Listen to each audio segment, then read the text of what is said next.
பகுத்தறிவு பகலவன் தந்தை பெரியாரின் நினைவு நாளான இன்று அவருக்கு விடுதலை சிறுத்தைகள் கட்சியின் சார்பில் எமது செம்மாந்த வீர வணக்கத்தை செலுத்துகிறோம். புரட்சியாளர் அம்பேத்கர் அவர்கள், தந்தை பெரியார் அவர்கள் இந்த மாபெரும் மகத்தான தலைவர்கள் முன்னெடுத்த அரசியல் சமூக நீதி அரசியல், இந்த மண்ணில் சமத்துவத்தை நிலைநாட்டுவதற்காக அவர்கள் உயர்த்தி பிடித்த சமூக நீதி கோட்பாட்டை பாதுகாப்பதற்கு இந்த நாளில், பெரியார் நினைவு நாளில் விடுதலை சிறுத்தைகள் உறுதியேற்கிறோம். வருகிற 28ஆம் தேதி தலைநகர் சென்னையில் விடுதலை சிறுத்தைகள் கட்சியின் சார்பில் வள்ளுவர் கோட்டம் அருகே 1000 முறை அம்பேத்கர் பெயரை உச்சரிக்கும் அறப்போராட்டத்தை நடத்துகிறோம்.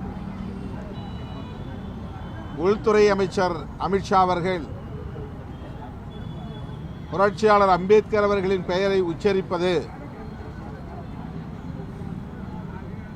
வீணான வேலை என்று காங்கிரசாருக்கு அறிவுரை சொல்லியிருக்கிறார். பகவான் பெயரை உச்சரித்தால் 7 பிறவிக்கு புண்ணியம் கிடைக்கும் என்றும் அவர் சொல்லியிருப்பது புரட்சியாளர் அம்பேத்கர் அவர்களை அவமதிக்கும் செயலாகும், அவர் மீதான வெறுப்பை உமிழும் செயலாகும். இதனை கண்டித்து தேசிய அளவில் அம்பேத்கர் இயக்கங்கள், பௌத்த இயக்கங்கள் 28ஆம் தேதி அனைத்து மாநிலங்களிலும் ஆர்ப்பாட்டங்களை நடத்துகிறோம். அந்த அறப்போராட்டத்தை தமிழ்நாட்டை பொறுத்தவரையில் விடுதலை சிறுத்தைகள் முன்னெடுக்கிறது. புரட்சியாளர் அம்பேத்கர் அவர்கள் விளிம்பு நிலை மக்களின் தலைநிமிர்வுக்காக தம் வாழ்வை முழுமையாக ஒப்படைத்துக் கொண்ட ஒரு மகத்தான போராளி. கோயிலுக்கு போனால் கடவுளின் பெயரை உச்சரிப்பது போல் நாடாளுமன்றத்திற்கு சென்றால் புரட்சியாளர் அம்பேத்கரின் பெயரை உச்சரிக்க வேண்டும் என்பதுதான் காலத்தின் கட்டளை. அதனை ஏற்றுக்கொள்ள முடியாத சங் பரிவார் அமைப்பை சார்ந்தவர்கள், பாரதிய ஜனதா கட்சியை சார்ந்தவர்கள் எரிச்சல் அடைகிறார்கள்.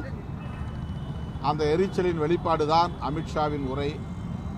ஆகவே அனைத்து தரப்பு ஜனநாயக சக்திகளும் இந்த சூழலில் கைகோர்த்து நிற்க வேண்டும். தேசிய அளவில் சமூக நீதியை பாதுகாக்க, அரசமைப்பு சட்டத்தை பாதுகாக்க முன்வர வேண்டும் என்று பெரியார் நினைவு நாளில் விடுதலை சிறுத்தைகள் கட்சி அறைகூவல் விடுக்கிறது.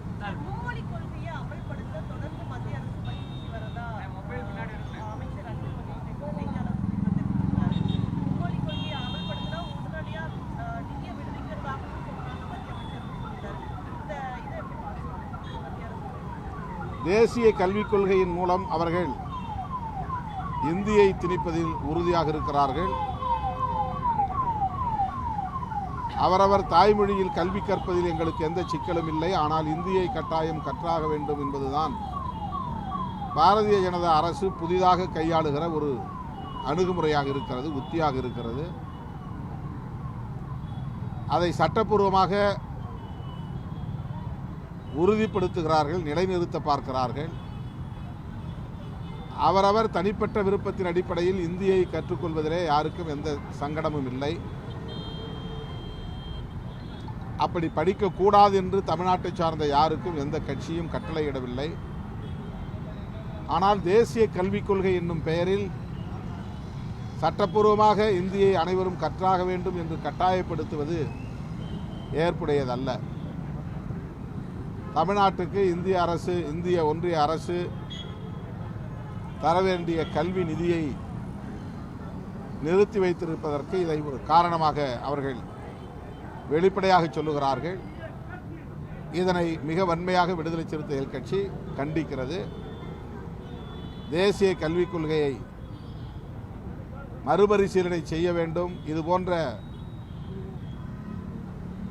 கருத்துக்களை அப்புறப்படுத்த வேண்டும் என்று விடுதலை சிறுத்தைகள் வலியுறுத்துகிறது. மார்க்சிஸ்ட் கம்யூனிஸ்ட் கட்சியோட மாநில செயலாளர் இப்போ நடக்கின்ற மாநிலமாக தமிழ்நாடு மாறிடுச்சு. 50 ஆண்டு கால அரசியல்ல திராவிட கட்சிகள் பெரியாரோட கொள்கைகளை பின்பற்றிலிருந்து நழுவிட்டாங்கன்னு ஒரு ஸ்டேட்மெண்ட் சொன்னாங்க. நீங்க எப்படி பாக்குறீங்க? தமிழ்நாட்டில் மட்டுமல்ல, இந்தியா முழுவதும் இது இருக்கத்தான் செய்கிறது. அரசமைப்பு சட்டத்தை தீவிரமாக நடைமுறைப்படுத்தும் போது இவற்றையெல்லாம் ஒழித்து கட்ட முடியும்.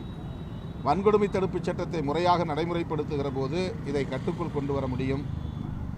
இன்றைக்கும் 21ஆம் நூற்றாண்டிலும் அரசமைப்பு சட்டம் எழுதப்பெற்று 75 ஆண்டுகள் நிறைவடைந்திருக்கிற நிலையிலும் இந்த கொடுமைகள் தொடர்கிறது என்றால் அரசமைப்பு சட்டம் முறையாக நடைமுறைப்படுத்தப்படவில்லை என்பதுதான் நாம் ஒப்புக்கொள்ள வேண்டிய உண்மை. தமிழ்நாடாக இருந்தாலும் எந்த மாநிலமாக இருந்தாலும் தலித்துகளுக்கும் பெண்களுக்கும் எதிராக, பழங்குடி மக்களுக்கு எதிராக நிகழ்த்தப்படுகிற வன்கொடுமைகளை தடுக்க வேண்டும். ரூல் ஆஃப் லா என்பது, சட்டத்தின் ஆட்சி என்பது நடைமுறைக்கு வர வேண்டும். திராவிட கட்சிகள் முறையாக பெரியார் கொள்கையில பின்பற்றுறது நேர்த்து போயிட்டாங்க அப்படிங்கிறது அவருடைய விலகிட்டாங்க அப்படிங்கிறது எப்படி பார்க்குறீங்க நீங்க? அது அவருடைய கருத்து. அதுக்கு திராவிட கட்சிகளிடம் பதில் கேளுங்கள். செய்திகளை உடனுக்குடனும் துல்லியமாகவும் தெரிந்து கொள்ள சப்ஸ்கிரைப் பண்ணுங்க.